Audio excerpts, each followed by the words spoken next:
Hey, welcome to the ActivateCX Podcast. Listen, we are going live here today, and we couldn't be more happy to have you. We're all about unpacking, demystifying, and clarifying all the topics of CX. And my name is Frank Rogers. I help brands grow their businesses with better CX, better AI, better self-service. And today it is all about cracking the code, cracking the ROI code. It's an important topic. It's something that is an impediment if we don't get it right. And joining us today is Joanna Palmer. So let me tell you a little bit about Joanna. Joanna is a veteran of the contact center wars. She's a CX master. She's been in there in operations. She's been in there in IT. She knows what she is talking about. And then for the last couple of years, where I've come into intersection and working with Joanna, she has been at the head of Ring Central Consulting around developing ROI for the customer so that when we get down to that very critical stage of talking to the CEO, the CFO, the COO, the CXO people that love the dollar sign, that know that they have to hit a bottom line, Joanna marches in and makes it clear. So I want to welcome to the stage, Joanna Palmer. Hi, Frank. How the heck are you? I am doing great. Listen, it's so good to have you here on the show, and I'm excited to just kind of unpack this topic. I mean, I think this is a good one for left brain thinkers, right? People that are big brain thinkers that want to see the numbers and want to know what's behind the numbers. This is going to be very helpful for a lot of people that are going through that process of determining, can we bring on a new contact center? Can we uplift it? Can we upgrade it, etc.? Yeah, definitely. So thank you for having me on the show, Frank. And, thinking back when we first met a couple of years ago, certainly you're that left brain thinker as well. I think we geeked out a bit. Yep. I wouldn't say too much. Is there such a thing as geeking out too much on ROIs? No, I don't think so. And I mean, all the cool kids are doing it.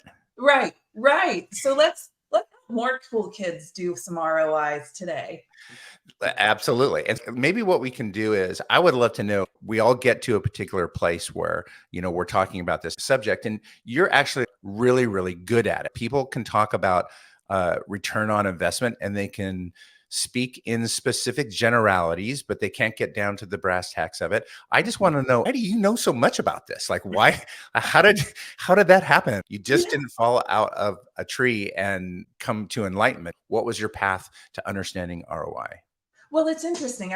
I've been pulling together ROIs the majority of my career, first in the IT world. And I've got to tell you, I really stunk at first at pulling together ROIs. When I took a look at it in the IT world and looking back at some of my first business cases, no wonder the CIO never signed off on much of what I was proposing, because I was like, hey, so we need to replace this IVR that's end of life. And so here's the maintenance we pay today, and here's what we need to invest to really move forward. But what I missed was the operational piece. So as I moved from IT over to contact center operations, then to business transformation as a whole, I got that broader view of the entire business, and that technology isn't just technology. Technology is an enabler to enhance operational efficiencies, to drive revenue. And so pulling and peeling that onion just a little bit more to identify those additional areas on the operational side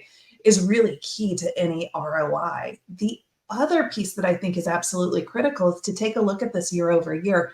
Your first year is not going to enable you to have as many savings as your second or third year. As you continue to iterate, as you continue to change your processes, learn, adopt the solutions, I found the sweet spot about year 2.5, 3, that you're really hitting your strides with your operational efficiencies, with your savings. And so it is this combination of understanding and level setting, number one, on, hey, year 0 is a year of change. And that change curve where you have that trough of despair before you have the enlightenment. You've got to build that into your ROI model. Otherwise, you're going to miss your targets year 0, year 1, and you're going to be explaining why. So there's quite a bit that goes into building a comprehensive inaccurate ROI for sure. One of the things that I found personally, like when I first started really getting into, calculating ROI,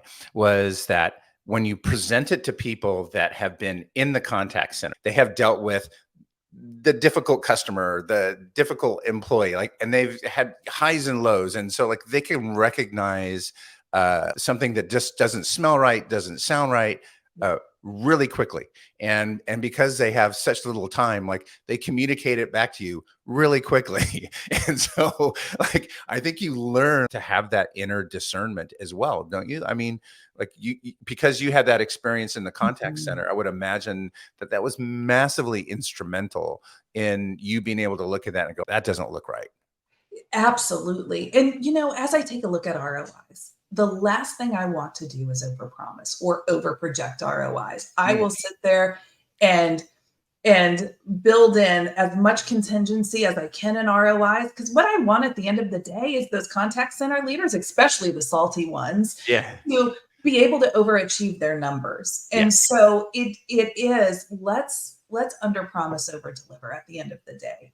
And it isn't just leave your technology and let it run. You're going to continue to, you've got to continue to be left brain here and analytical and understand all of the inputs. One of the hardest things I had in the contact center operations is explaining average handle time, because you expect it to go down, but there's so many different inputs that happen over the course of a month, a year, 2 years, that play into average handle time. It could be something that is completely outside of your realm of control. For instance, if you've got a website upgrade and that's causing your handle time to go a little bit longer because of defects there. And so you've got to continue to analyze, because your technology may not be or your transformation may not be falling short of your expectations. It could be other areas come into play as well that are convoluting the numbers a bit. When you moved over into Ring Central and you started doing this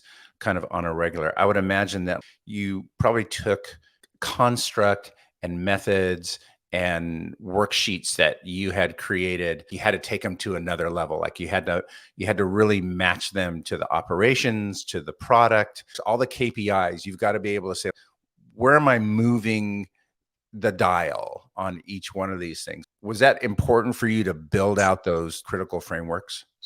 Oh, 100%, absolutely. And there is variation as well. So thinking about it from my customer hat and where I sat previously, I had, just very finite verticals that I was working in. I worked in financial services for a little bit and a retail type of vertical for a little bit. So I had those lenses. And as I expanded that into my Ring Central role, looking at all of the various different verticals, certainly there's some variation there, especially when it comes to things such as containment rate and how different that is in terms of use cases and containment rates. So broadening that piece of my knowledge base was absolutely critical, as well as expanding the tools, taking them up a notch. But certainly the foundation that I've had from sitting in the buyer's seat, from being that IT practitioner, from being that customer service contact center practitioner, really helped to translate into that larger consulting role for sure. Cool. I love it. The word of the day is AI. AI, ROI. Why are you so excited about this? What gets you off the edge of your seat? Not that long ago, it was primarily voice. How do you manage and route? Really, it's in recent years here where, boom, omnichannel has come about. And then all of a sudden it's wow, now the prospects of AI and self-service and deflection and containment become real things. What gets you kind of excited about it? And where do you see the promise of that? Oh my goodness. I'm super excited about AI and thinking about, number one, there's so much to unpack here with the question you asked and the lead up to the question. In terms of contact centers today, I'm still shocked how many of them are voice only. I know. In 2023, it's true. So anybody out there, if you're voice only, let's talk. Yeah, Frank and I can help you to expand the channel choices there. But ultimately, AI provides so much power, and it isn't just virtual assistants. Virtual assistants is huge. And that has been the theme of 2023 for almost everybody I've been talking to. The contact centers continue to struggle with labor shortages, struggle with attracting and retaining talent. And I don't think that that's going to go away anytime soon.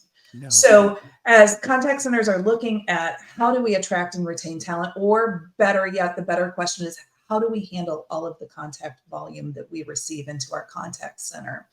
There's a couple different levers they can pull. The first is increasing salary for the agents. That's not sustainable. In fact, the Human Resources Society stated this year that on average, the average salary increase is 4.6% this year and continues to climb with inflation. Mm-hmm. So if you take a look at that salary increase over the course of 5 years and compound it and project that out, if you're a contact center with 100 agents, in 5 years, you're paying $1 million more for that labor than you did today. Wow. Just from the compounding of increases in wages. That's not sustainable either. Yeah, so that's right to the bottom line, right? I mean, when we say it's $1 million more, it's like, well, that's $1 million out of gross margin. That's $1 million out of net income. So if you're a CEO, a CFO, a COO, you're starting to get a little bit nervous about this contact center. Exactly. And contact center leaders are given more often than not this year, they're given targets, savings targets to hit. And it's how do you hit those savings targets in a sustaable way that's not going to negatively impact your customer experience, right? And your agent experience as well. And AI is certainly one of those areas to take a look at. So what I love is just all of the advancements in IVAs over the course of the last year. It has certainly accelerated. I think we saw that with ChatGPT added gasoline to the fire back last November. And we've taken off on a rocket ship that's not coming back anytime soon. It's massive. I feel like it's the advent of fire. Correct. And it can be voice bots. It could be chat bots. I'm talking bots in general. And that's really where I'm seeing a ton of value and really going to help with the agent shortage. So anything that we can identify out of the gate that could be a natural self-service component within your bots is going to help you tremendously lower your agent requirements and solve for the agent shortage that you potentially may be facing within your contact center. And so as you take a look at your choices here, do you wait for that increase in agent labor year over year, or do you go ahead and invest now? And it's not a huge investment. And you continue to answer proactively the how do we drive costs out of the contact center? How do we improve the customer's experience? Customers want to self-serve, whether it's online through your FAQs, whether it's through bots. It needs to be a great bot experience. And I think that's what we've seen historically is horrible bot experiences. I think we could spend the rest of the hour, Frank, talking about horrible bot experiences. And yes, I mean, I have been guilty of creating horrible IVR experiences as well. That's a different show altogether. We won't go there, but it sounds like a 12-step program. Like, hi, I'm Joanna. I create bad bot experiences. And everybody says hi, because they're all there. They've done it. But I think that like ultimately there is an aspect that like it is here, it is working. It does have risk. You can mitigate the risk. And what's really fascinating about it, and I've seen the numbers, like we've worked on the numbers together, Joanna, and we have seen the ridiculous spike in ROI. When you look across the contact center and you looking at all the different components, you say, well, here's an ROI for this, here's an ROI for this, and then here's an ROI for AI. That number cannot be real, but it is real. And when it's compounded with everything else, that becomes pretty tasty and pretty important for the sustainability of that business. Absolutely. So a point of clarification, that 12-step program, I don't create bad bot experiences. No, you don't. I know. I created those bad IVR experiences in the past. Yeah. But certainly, and as you think about this, it's not just containment, right? As you think about just the natural language, how may I help you today question, that a bot can ask, think about how many people press 0, just get out of frustration in a That's right. DTMF IVR, right? I mean, we're all guilty of it. Mhm. And so that increases your transfer rate, decreases the opportunity for containment. And so just a simple question like that, I was working with a customer recently who had over a 25% transfer rate because of their DTMF IVR. So utilizing a natural language virtual assistant to just ask that question, Mm. we can easily decrease that transfer rate in half. I project even more than that, but again, taking that conservative approach, let's go with a half in Yep. the ROI, and then whatever else we save on top of that is an added bonus. So really, like what you're saying is that it really comes down to these user stories, right? Where Yeah. we tease out and we drive containment into that area, which creates capacity inside of the business. That's how you activate it. You find a user story, you find a point of friction, and you work on that. Right. Over 500,000 calls. Like what does that start to do inside the business? Exactly. Exactly. And don't just, when you think of user stories, don't just think of customer user stories as well. What we're starting to see now is really the shift focusing not just on agent experience, but also supervisor experience. So when you think AI for supervisors as well, and some of the great things that are coming out with quality management, auto scoring, sentiment analysis, alerting supervisors when there are challenging phone calls automatically and proactively so that they can jump in and help the agent. That's huge. Like giving your supervisors time in their day and not having to manage all of the minutia and manual processes is huge as well. So think about it across your organization where there's friction points, not just for your customers, but your agents and your supervisors as well, and what that would mean from an ROI perspective. Yeah, I love that. That's really kind of just eliminating so many blind spots, right? Yes. And Yes. that's where it's not so much, what you know, it's what you don't know that's going on inside of the contact center that usually sneaks up, and you can't be reactive to it. You have to be proactive and in the flow. So let's talk about the bottom line of ROI, because I like this is an area where there are just some basic components. So there are three classical components, right? Like there's internal rate of return, there's Mhm. payback period, both accrual and cash, they're different, and then there's net present value. That's it. What are some of the data points you're looking for? Yeah, so with this number one, as we take a look at the data points overall, you've got your total investments year over year and Yep. what that cash outlay looks like. So year zero, you're going to have your professional services cash outlay as well as whatever service or whatever software subscriptions costs you have. And So some people will capitalize those. So some people will capitalize those correct. costs and amortize them over a couple, 3 years. Correct, correct. And then you've also got your savings. And the savings piece, as you're taking a look at your technology components, you want to make sure that you're not overstating your savings there, understanding when your contracts expire so that you can project out that savings based on expiration dates so Mhm. that you're not overstating that. And then the operational savings as well. So as you take a look at this and you take a look at whatever it is that you're implementing, what can you get most immediately? So most immediately in terms of savings and adoption, screen pops are a great example of that. Day one, you go live, that agent gets the screen pop, they're going to be able to cut off time. And how much time? 20 seconds over a year.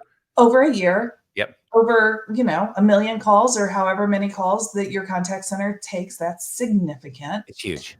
Yeah, self-service is another great example. You've got that's going to be an immediate savings based on whatever use cases you have. Now, there could be some lags in terms of customer adoption, Mhm. but certainly those are immediate saves. Then you've got your longer term saves. So your longer term saves are going to be things like quality management and the coaching that goes into quality management. You're not going to see that day one. It's Yep. going to take time for you to continue to invest that time in the agents, to coach the agents for them to change their behaviors. But 30 days, 60 days, 90 days, you're going to start seeing those savings as well.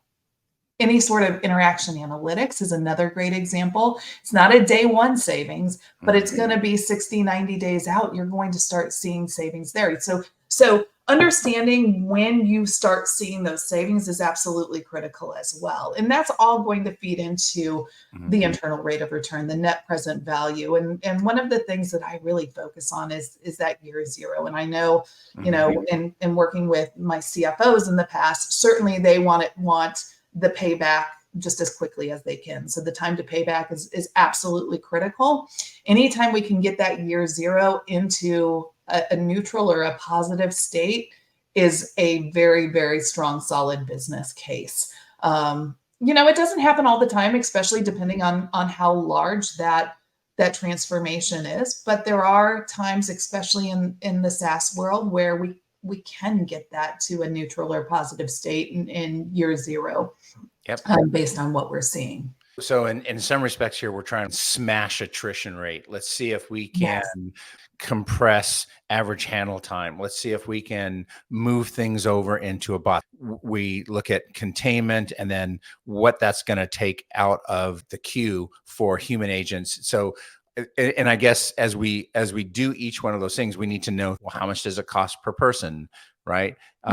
Inside the organization, what's your labor burden on that, which is pretty significant. Typically, you're trying to find out a lot of costing information around the business, I would imagine. Absolutely. So you do bring up some great points there in terms of average agent labor, average supervisor labor, and those are fully burdened metrics that we look for. If you don't know your fully burdened rate, we can certainly, use benchmark data. Most companies have their benefit load at a 20 to 30% load. So I was going to say 25. So, hey, we're right in there. Like that's pretty reasonable by the time you put in taxes, insurance, 401k contribution, something in there, like it's easy to get to that number. Yeah. And then probably like just overall metrics, you need to know, like how many calls do we take a year? How many emails do we take a year?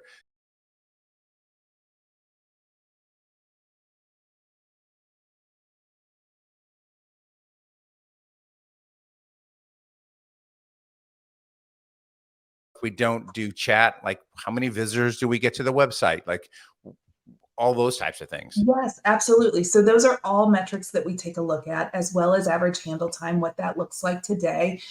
How occupied are the agents? What percentage of time are they actually physically on calls? What else do they do during the day? Is there offline work that they need to do?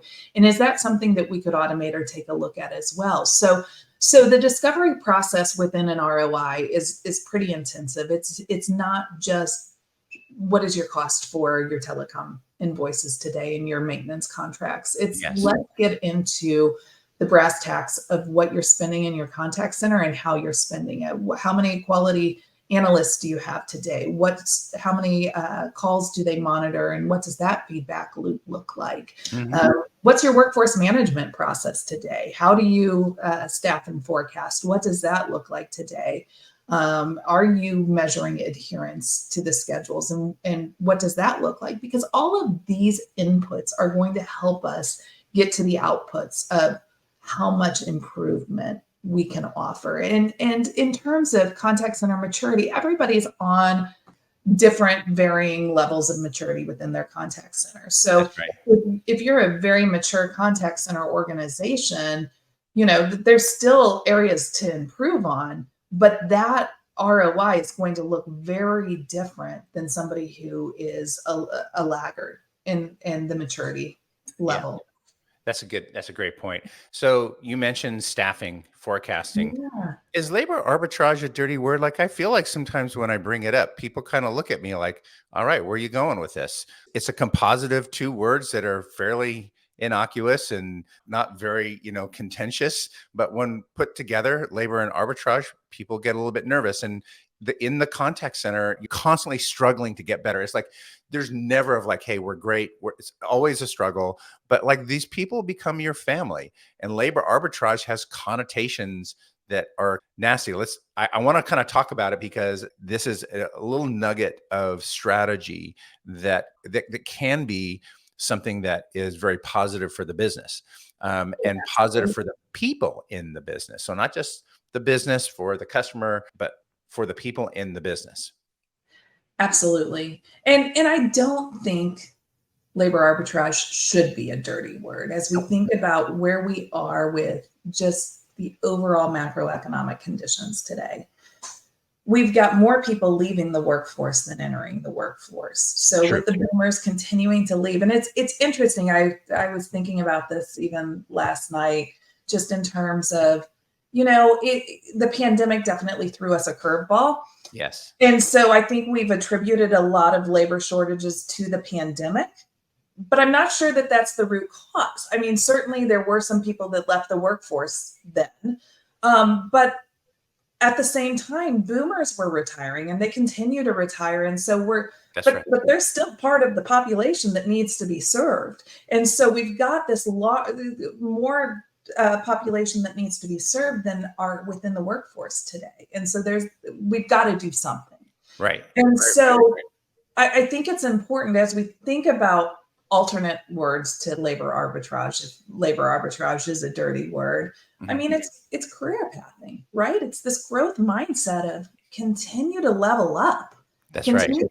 Like, don't be happy with where you are today. And maybe this is me, Frank, but I'm never happy with where I am. I always want change. I always want to do something a little different, or And so I think that's the key is this career pathing and growth mindset. And in a contact center, especially, it's absolutely critical for our agents. I think the majority of them don't want to stay and be an agent for 20 years. That's not their career goal. There's opportunity in all this because, inside of a contact center, depending upon what they do, right? It could be something that's more like revenue generating. It could be something that's more about adoption or advocacy for the customer. But a lot of times they know a ton about the company and they know a ton about the product and the services. And they know they have to set expectations. Like, there's this lovely little tub of knowledge sitting out there in these people.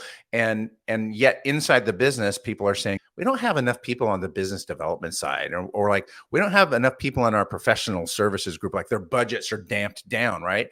And I believe that there is this great, like, repositioning, almost like a reshuffling of the business to have your contact center right-sized, meeting your customers where they are, solving their problems, getting them to solutions that they need. And at the same time, taking these people that know pretty much more about your company than a lot of people inside the company and putting them into positions frontline to get more customers and keep customers. It just seems to make sense to me that, like, there almost should be like a chief labor arbitrage officer inside the business that's just sitting down going, who do I have? How do I start mixing this around? Forget about command and control. Forget about chain of command. Forget about people's budgets. Forget about disrupting internally. Sometimes people need to be moved off of their center and just move things around for the betterment of the business.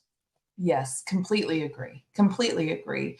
And again, going back to the short staffedness of the contact center, we're going to continue to see that as a headwind for years to come. As you think about just the overall pay for a contact center agent and what else they could do for that same amount of pay, it's definitely not a glorious job, to say the least.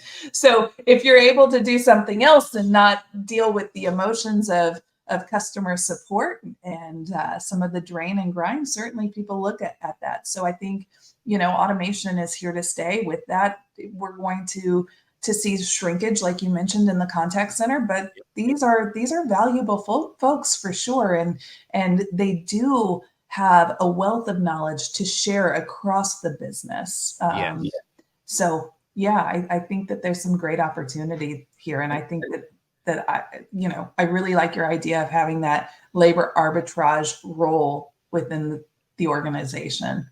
It's a real opportunity for us to up-level our game and to up-level the conversation, right? Like, conversation to become more nuanced, as we go through that left brain thinking and we're cranking out the ROI and the numbers don't lie. There's also a very personal conversation that be had with the people that have people working inside their business, and they want the best for those people. And how do they work through this process? So for you, when it comes to ROI, like, what are 5 things inside of that you think people should know? Yeah. And I think we've talked about a lot of these already. So from an ROI perspective, it is taking a look at savings year over year. So knowing and projecting out those savings and knowing that some of those savings can grow year over year based on adoption. So taking a look at that and being able to project that out, absolutely critical. And your sweet spot is 2.5 to 3 years where you're going to really hit your stride and maximize your savings overall. ROI, of course, is not just technology savings when you make a technology investment, but also operational savings. And what I'm seeing more often than not is your operational savings outweigh your technology savings. And so I think that that's absolutely critical as well. And then, of course, making sure that you think about all of those various different components and getting the data necessary. So it's not a quick one and done job, but a lot of analysis goes into ROI. So thinking about your customer journeys and your use cases and gathering all of that information. It's a heavy lift, but it's well worth it as well to be able to create that compelling ROI.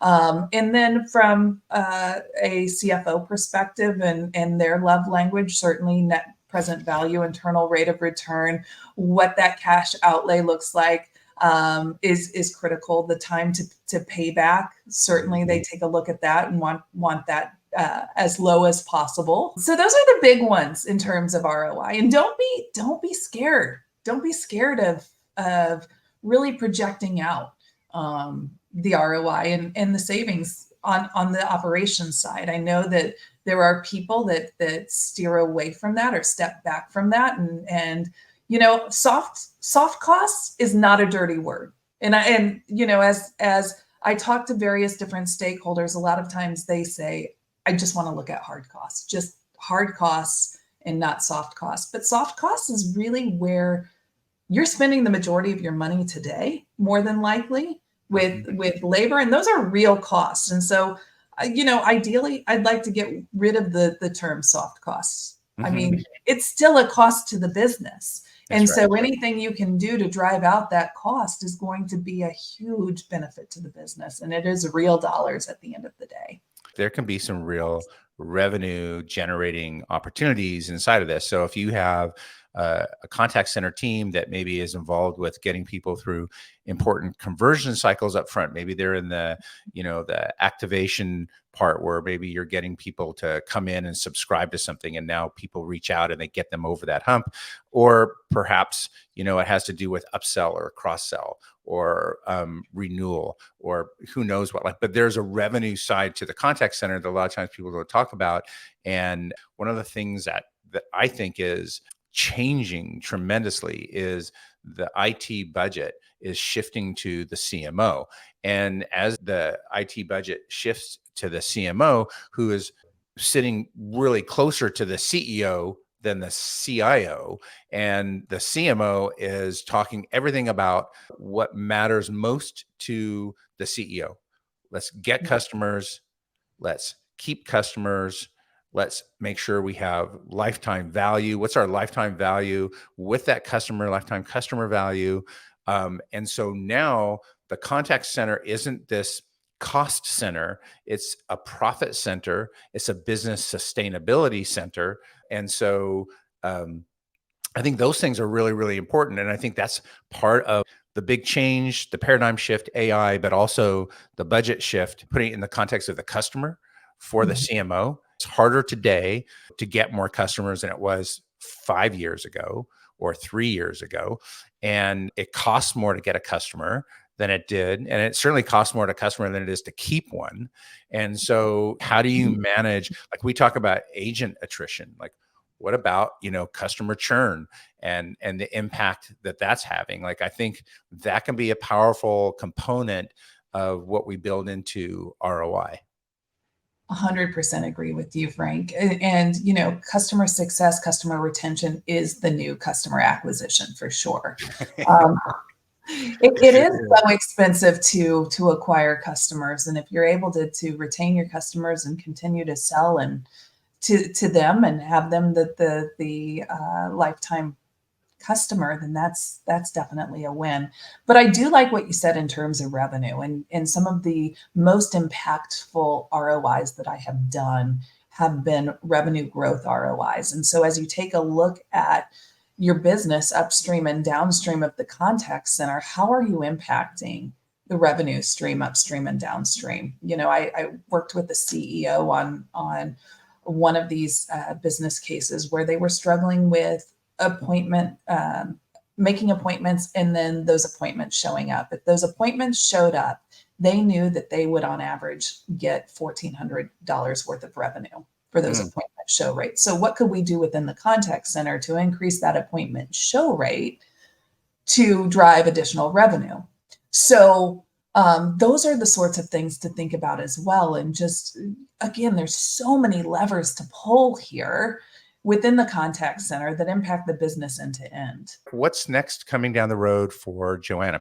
Yeah. So, I've moved on to being a contact center account executive. So, with that, ROI and partnering with companies is absolutely critical. As we think about really where sales is going, it is more of that consultative selling that Correct. the customers want. So, leveling up the account executive role to include that consultative selling to make sure that we're focused on contact center transformation. So super excited about that as we take a look at this industry and where it's headed. AI and what we've seen with bots over the course of the last year, we're just getting started. Uh, Thinking about the self-service piece and blending your digital agents with your physical agents and what that looks like, measuring CSAT for your digital agents versus your physical agents or Hmm. human agents. There's so much there. Yeah. Super excited about where we're headed and how ultimately it's going to improve the customer experience overall. Awesome. I love it. I want to thank you so much for being a great partner and for taking the time out to jump in here and share your knowledge and drop some dimes with the audience. Thanks, Frank. Thanks for having me on the show. This was a lot of fun. Looking forward to coming back. There you go, folks. That was Joanna Palmer. She is a rock star, as obviously evidenced by the conversation.